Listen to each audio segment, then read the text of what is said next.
Okay, yeah, let's do this.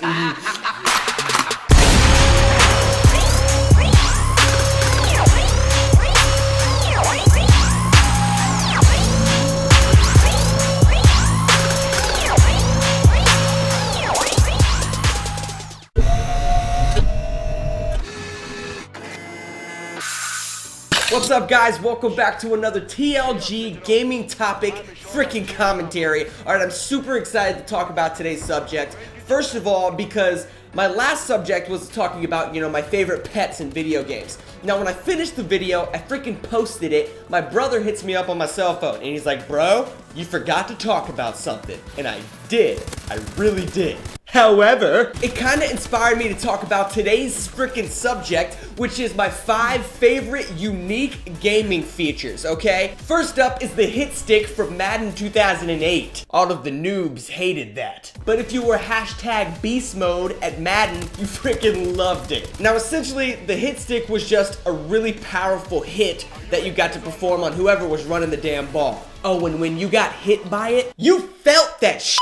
It actually became a problem for Madden players because hit stick tackles were causing so many freaking fumbles, it was pissing everybody off. But me in particular, I loved it. I loved every bit of it. But here's a fun fact that a lot of people didn't know. The hit stick had already been invented in Madden 2007, but it was actually called the highlight stick. Now, you could only perform moves with this if you were running the ball and you weren't actually hitting somebody. The highlight stick was more or less, you'd flick the analog stick and your running back would duck his head in order to run people over, or he would juke to the side or do spin moves, but it was utilizing the movement of your analog stick in order to perform moves. So all they really did in 2008 was put the same damn thing on defense. Honestly, they probably could have put it in 2007, but knowing the freaking EA Sports, they were like, no, don't do that yet, alright? We need one of our 2 additional features to put in our next year's title. F you, EA Sports! But moving on, next up on the list is the matchmaking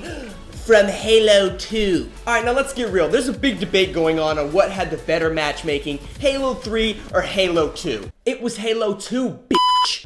Nah, but seriously, Halo 2's matchmaking completely revolutionized the way people play multiplayer and how developers want to incorporate multiplayer into their video games. So basically, all matchmaking really is it provides the ability for players to enter online matches with relative ease. But what Halo 2 did differently is because they had a ranking system in matchmaking itself, and it was freaking awesome, it would match you up with players of similar skill level. Now that's really important because you don't want a newbie noob fighting against me. I'm just kidding, okay? I was like 10 years old when I was playing that game, so I really wasn't that good. Hey, but I was still pretty damn good, okay? So get off my shoulder. But that ranking system is really important to point out because a lot of people loved it. They loved having an individual rank per playlist within the game.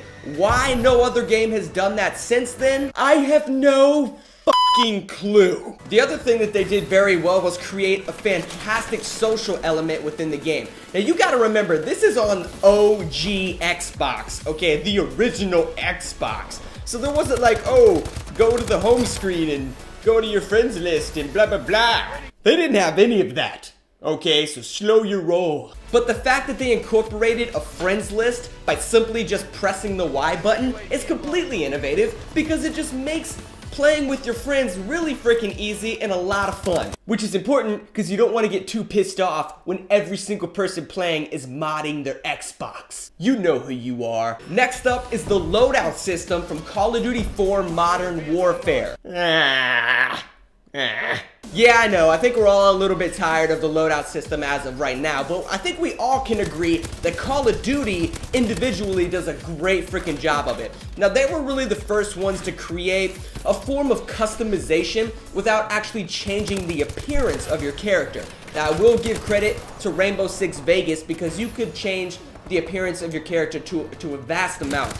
You could change his headpiece, his shoulder pads, his elbow pads. You could change the color of them, the camo of them, everything. But Call of Duty really took that customization of appearance and incorporated it into your equipment, to where now, you know, you're able to create different styles of guns with different sights on them, with different magazines, and the incorporation of a perk system.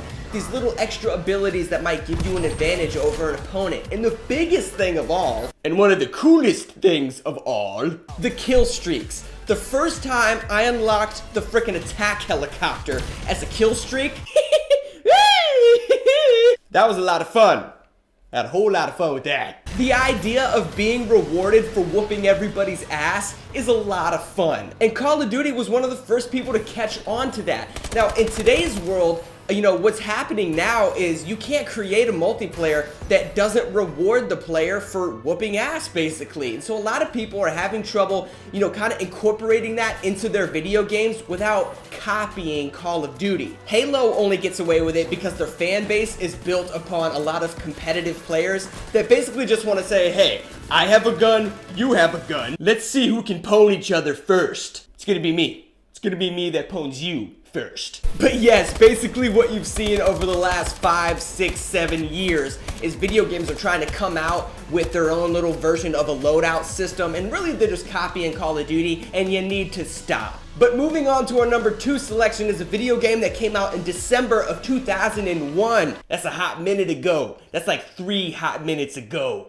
And that would be Max Payne. Now, as soon as I mention that title, everyone knows what I'm talking about that has played that game, and that is the bullet time slow motion. Now, the bullet time slow motion was actually influenced by Hong Kong action cinema, particularly in John Woo, the director. He's the guy that does the slow motion scenes with all the white doves flying everywhere. I love how that's like all what people know him for. Hey, you know that John Woo guy?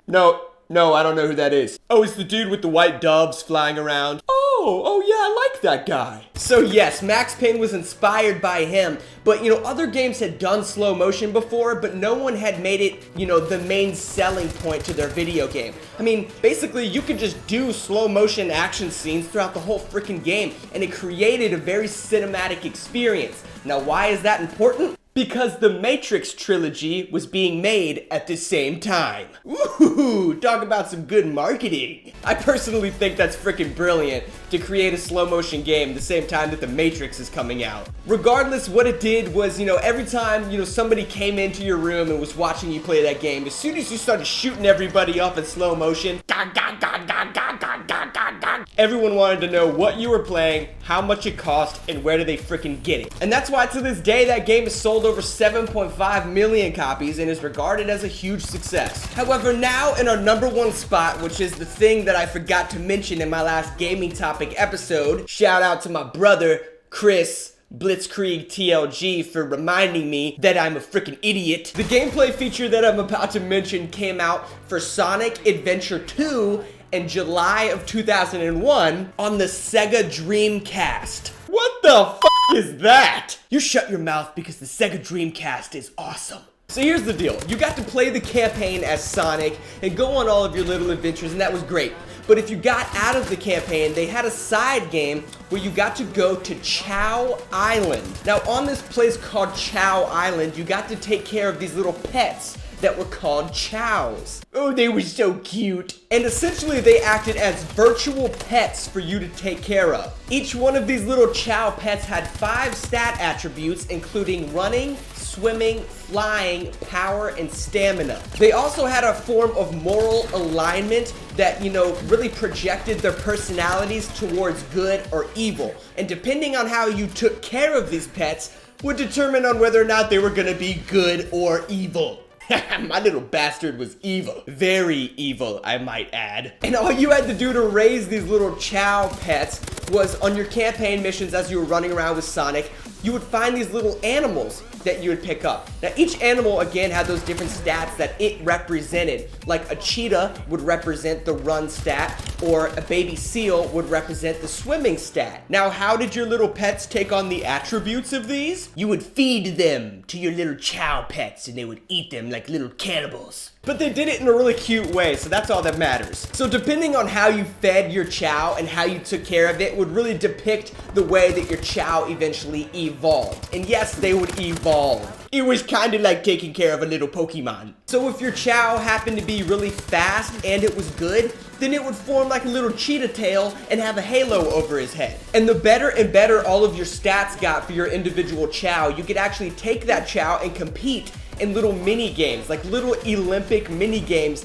that had your Chow swimming against others, you know, lifting, you know, running track, you know, playing these little, you know, intellect puzzle games. You could do so much stuff, and it was a lot of fun. So you can see how taking care of these little pets as a form of like a little side hobby within a game can be a lot of fun. And the reason why I'm bringing it up is because, to be honest with you guys, I had just as much fun taking care of these stupid little pets as I've had with any game. I'm talking with Halo, Call of Duty, anything. I had so much fun playing with these little things. So, you know, I wanted to have this video kind of represent why I think Sega should really bring back Chow Island in any form of way within the next couple years. Do it or I will cut your balls off. Anyway, thank you for watching, everybody. I appreciate everyone tuning in. Leave a comment below. Let me know what you guys think of all of my selections. If you even owned a Dreamcast, or if you even know what it is. Go share the video with your friends, click that thumbs up button to show some love, and if you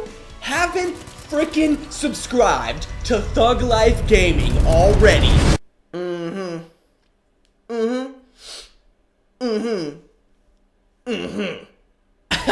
again, thank you again for everyone for tuning in. Don't forget to check out thuglifegaming.com and click on the tournaments page to check out the tournament coming up here on Monday for the TLG Top 10 Plays sponsored by Balls Guarana. I'll see everybody here in a couple days. Keep living that life, okay? Hold up. Because that's what thugs do, baby. Take it easy, guys.